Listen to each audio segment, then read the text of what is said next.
Hello, ladies and gentlemen of YouTube. This is Adam here with The Highest Return. Follow me at thehighestreturn.com. Go to Facebook, search The Highest Return group, join the group, and say hi and let me know that you found me from this YouTube video.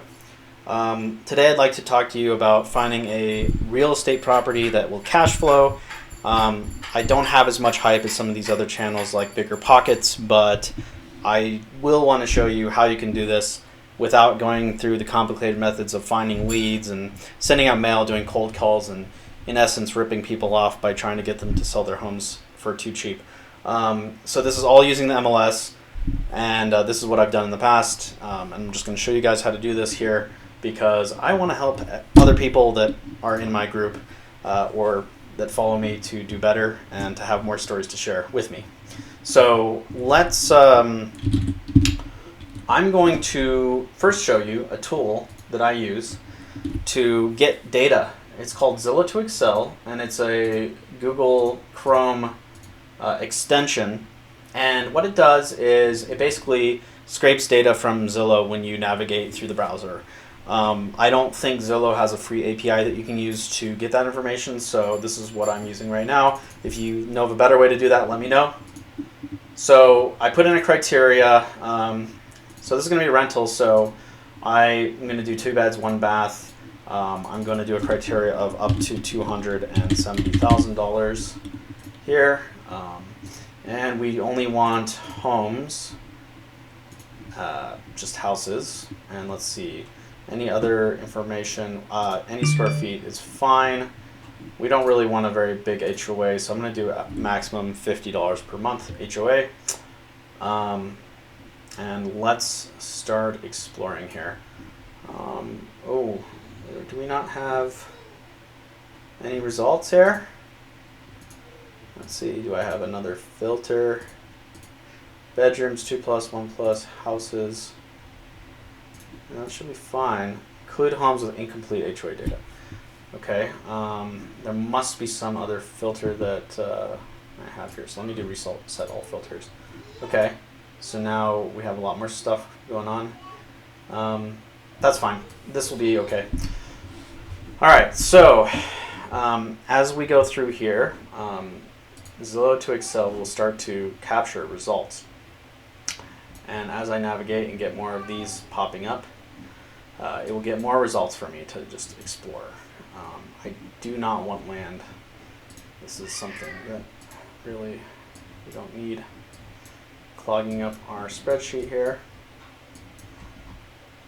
All right, that should be good enough.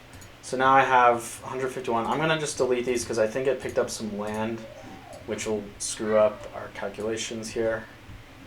So let's just zoom in, zoom out, try to get more information for this guy. And now let's download this to Excel.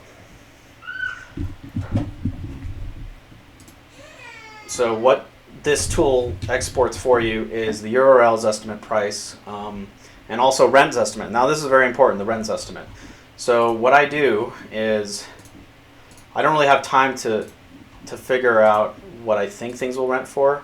So I'm going to filter out the ones that are blank. So I only have ones that have a rental's estimate for me to look at here. And now I'm looking for other things. Let's see, price. I cleared all my filters, so I think I'm gonna sort largest to smallest here. And actually I'm just gonna pull the ones that are less than 200 and let's just say $80,000. So I actually don't have all that many here. I'm gonna copy these and I'm gonna put them into my spreadsheet here that I've created. Let's see if that works. Oops. All right. Perfect. So we have the price, these are the listing price, and then we have the rent estimate. I have a secondary thing that basically takes this information and filters it for what purposes I need it to do. And basically what it does is it tries to get an estimate of what the cash on cash return for the properties will be. And then once I've done that, what I can do is, let me just go here, filter. Let's sort this largest to smallest. And what you'll expect to see, and don't be alarmed, is the ones that have the best cash cash return happen to be properties in potentially disrepair. So that's something to expect, but don't worry about that. All right, so this one right here, $164,500, 2 beds, 1 bath, 788 square feet, 2 days on Zillow. Let's take a look. What is the Zestimate? Price is 172. Monthly cost would be 730 about if you're renting it. Rent's estimate 1250. Man, that's something else. We think that that's even accurate. Maybe. Look at the photos of it, see if it makes sense. This is actually a contender. I may actually buy this place potentially. So what I'll do is I'm going to go over here and I'm going to just basically highlight this guy for later. Let's actually just use this. So we've looked at the first one, and now let's look at the second. So this first one will give us an 8.8% cash on cash return, and my estimates are very conservative, so it should give you more. And let me just run through basically how it's being calculated. So let me go delete these guys. Nope, not like that. Let's do this. All right. So what you want to do is you have the rent per month, and then I create an annual figure. We have the interest rate. I use a conservative figure. I know I can get better than 4%, but I do that. And then we have the principal amount, the real mortgage amount, which is a kind of a complicated formula here, but it's right, so don't worry about it. The yearly mortgage that you'll have to pay, property taxes. This is an estimate of the property tax rate, and then I multiply it by the listing price just in case it gets assessed for full list, which it usually doesn't. Home insurance, which is also very conservative. On my last one I did, the home insurance calculation came out to like 1,100, and I ended up getting it for I think 600 something annually. So it's very estimate, very conservative.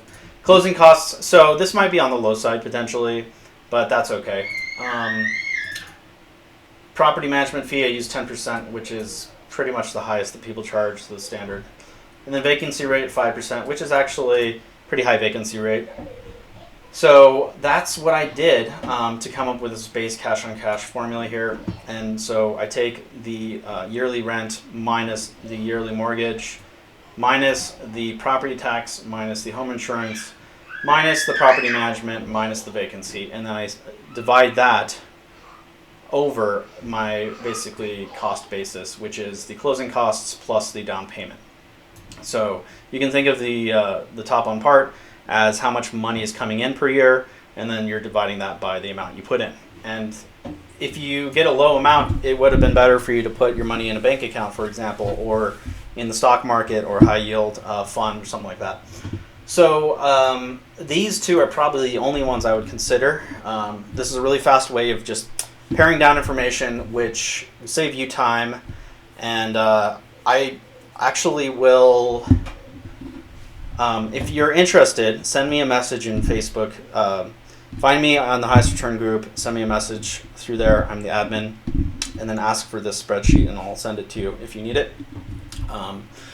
And I'm going to further perfect this spreadsheet, and I'm probably going to put it into code eventually, maybe a website. And I'm sure there's other ones out there, but I like this because it's very understandable. I can adjust things myself on the fly very quickly.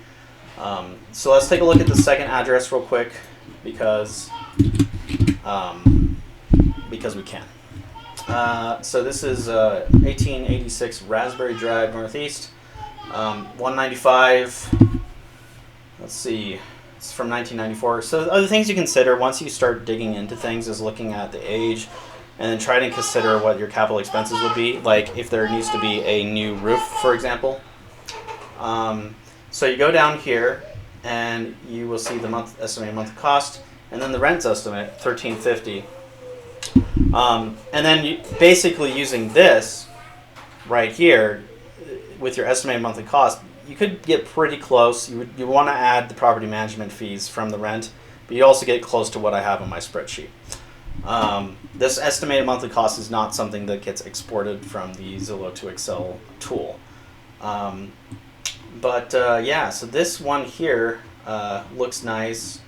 The other one looks pretty nice. Those would be things that I would be considered to invest in.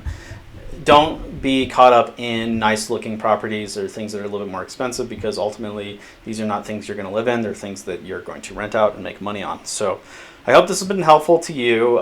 Put something in the comments if you find errors or omissions or things that you found useful in this video, and have a great day.